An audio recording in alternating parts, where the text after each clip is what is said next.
Good morning. Denise Dryden out here on Bainbridge Island doing my weekly Sunday morning series.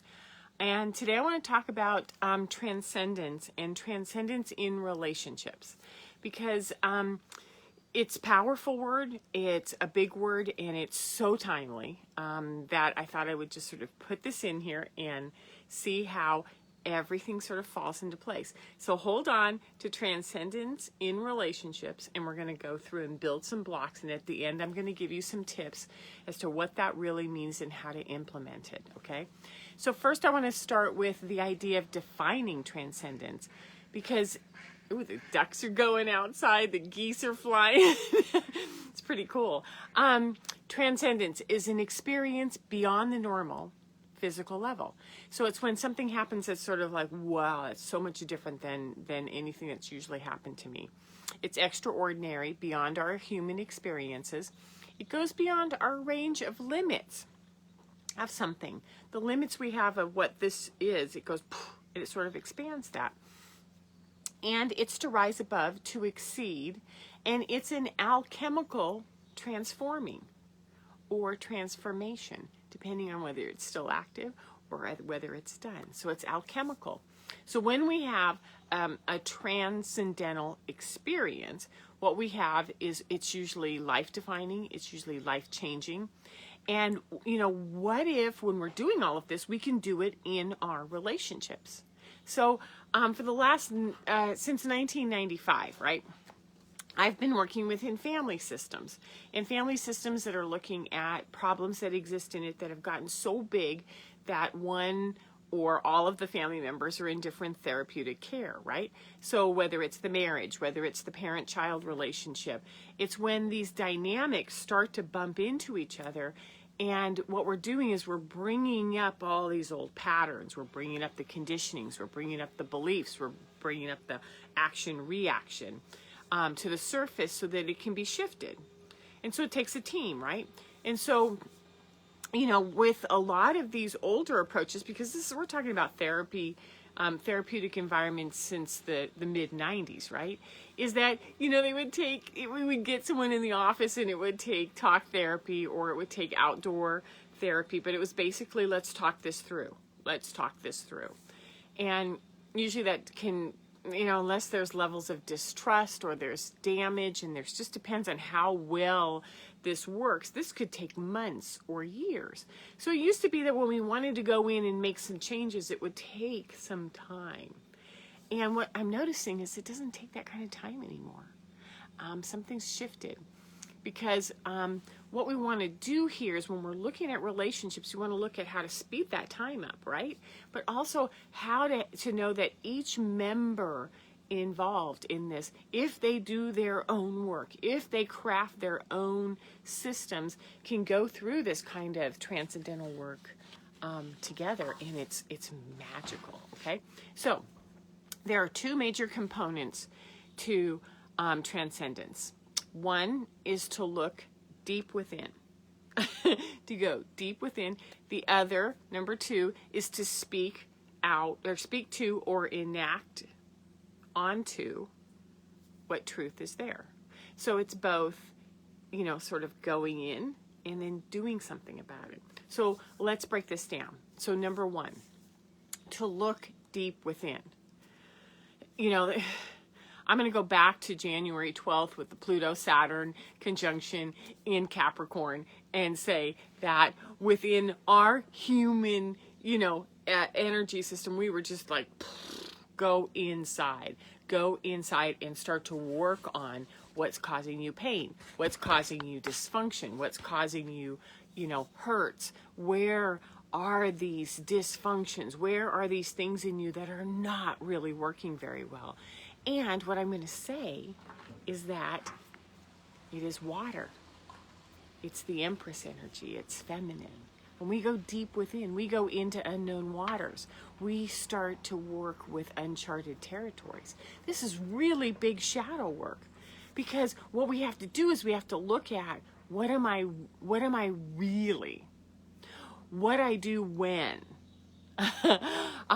What do people do around me when I blank, fill in the blank? So this is where we get into that honest place with ourselves where we're like, this is what works, this is what doesn't work, and this is what I have to face. And so knowing this means this is where I get to now look at how this affects me, but also my relationship with myself, but also how it affects others, right? So many of us haven't had this luxury of months or years to go in and excavate what this information is inside. But now it's up and it's right in front of us, and it has been since January. So we're looking at 9 months of tap, tap, tap, push, push, push, tap, tap, tap. And so it's been pretty intense. So when we are led deep within by these outer circumstances, what it does is it takes us again to the depths of our emotions, where we're being asked to feel. And the sun's sort of on that. You can't quite see, but it's a woman holding light surrounded by all this sort of moving water, right? Okay, so what happens is the emotions to feel, is going to be up. It's going to be what we're supposed to do, right? So the second part of transcendence is that to speak to or enact upon the truth. Okay? Speak to or enact upon the truth. And it's like, oh, wow. Shit. Oh no. I have to be accountable for what I discover. I have to be, I have to have some of the most courageous approaches to, now that I know this, I have to do something about it. Because it's one thing to say, I don't want to know. It's another thing to say, now it's time to go do something about it, right? So what it is it's fire and it's action, and it's when we do something. So it's this card of, holding the flame, moving through action. And so this is the Empress and the Emperor, the divine feminine, the divine masculine. So these two sort of start to weave, and when they're together, that's what we're noticing, is that it's transcendence in its glory. Okay. So if it's fire, if it requires action, many of us have been going through our current lives now, and we're sort of like going, I don't know if I want to be on Facebook that much. I don't know if I want to talk to this person anymore. I'm noticing how my family's reacting to me. I'm noticing what's working and what isn't working. And so we're letting go of friendships. We're letting go of activities that activate our anger or our frustrations.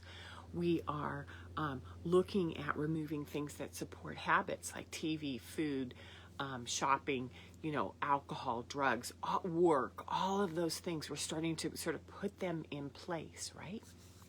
So we are physically shifting our outer environment in order to align with the information that we're digging up from inside.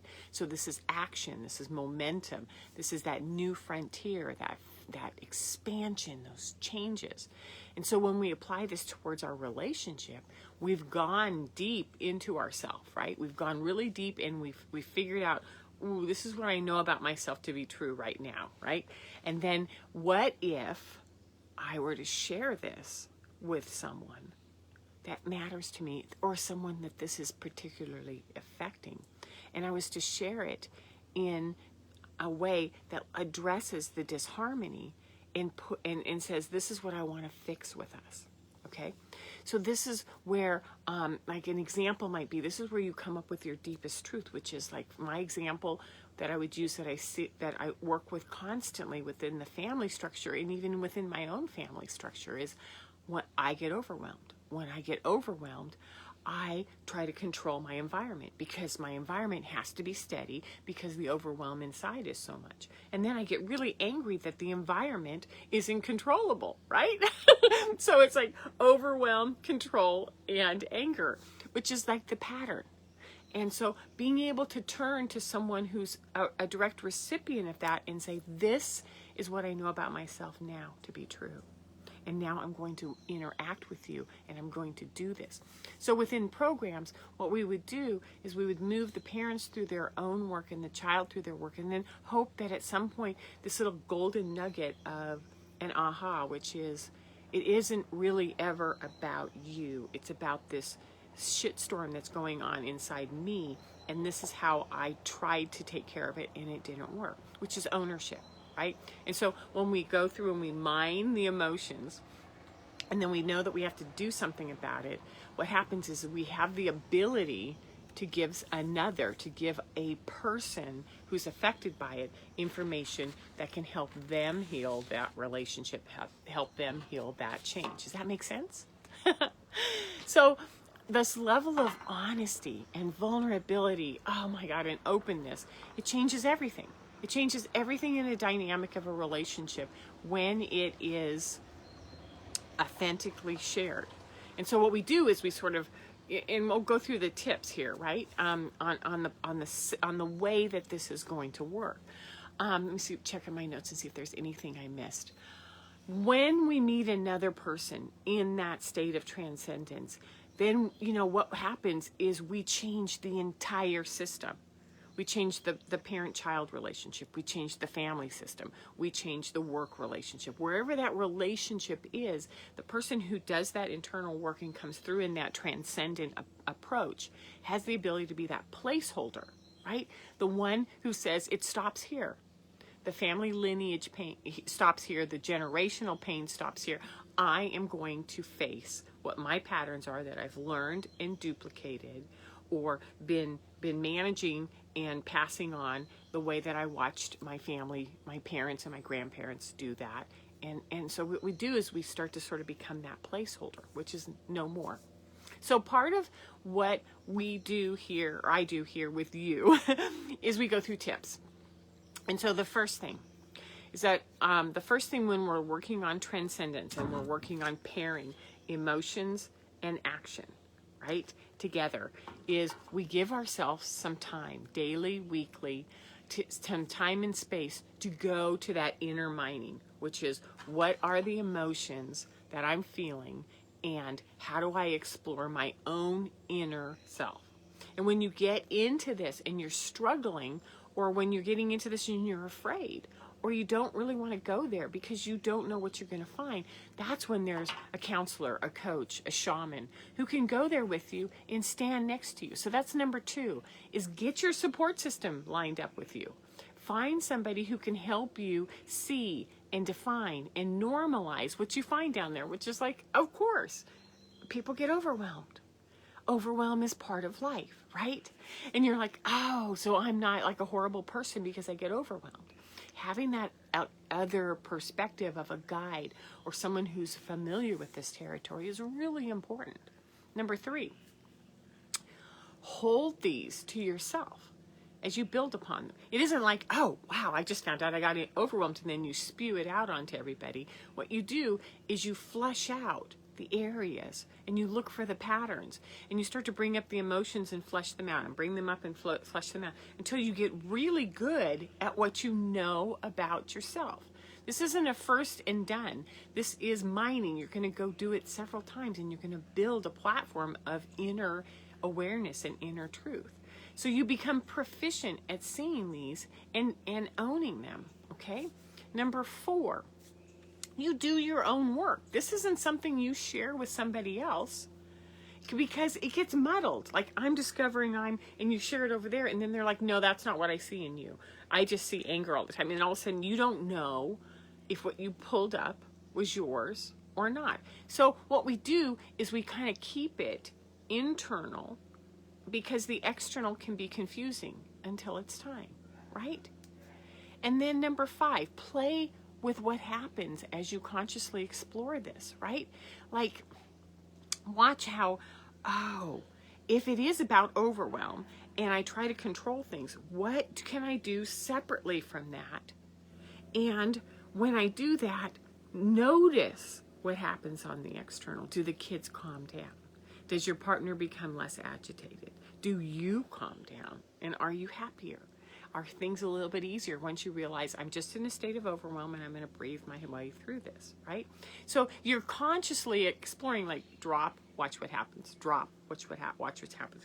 And you're paying attention inside the whole time, okay? So 6, if and when you are fully informed and you know what you need and you observe yourself and you know yourself and whatnot, that's when you say, hey, can I talk to you? Because what I want to be able to do is let you know that I've been affecting you by stuff that I've been doing myself, right? And you own it. and you take this full, without attachment, you say, this is what my world looks like, this is what I do, and this is this is how I come after you, this is what I do with you when I'm frustrated or I'm angry or I'm controlling. And what I want to be able to say is that when you can meet somebody with that level of honesty about yourself and share it without attachment, which is, well, I shared it and they didn't tell me what I wanted to hear, so screw them, right? That's not what we're talking about. What we're talking about is your ability to sort of like pry your chest open, get vulnerable, and go, this is what I need to own and talk to you about. Okay? Because what happens is it's like boom, boom, boom, and your whole energy system, your whole body, your whole relationship just goes poof, and it opens up and something else happens. So it goes beyond the norms. It changes the existing patterns, and it goes beyond your experience of that relationship, and it breaks these old patterns. It breaks everything, because what we're doing with transcendence is we're blending the masculine, breaking those old patterns with action, and the emotional, the Empress, the divine feminine. And what we're doing is we're unlearning all of these old coping patterns, and we're saying, this doesn't work, this doesn't work, this doesn't work. This is what I know about myself today to be true.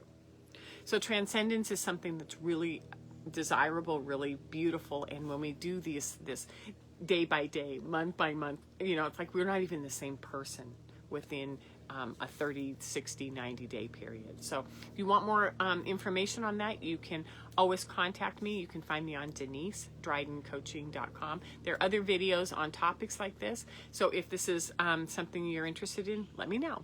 Meanwhile, go out and have a good week, and it's fall. So allow yourself to sort of go internal and do some of that mining, some of that emotional mining. You take care of yourself. All right. Bye-bye.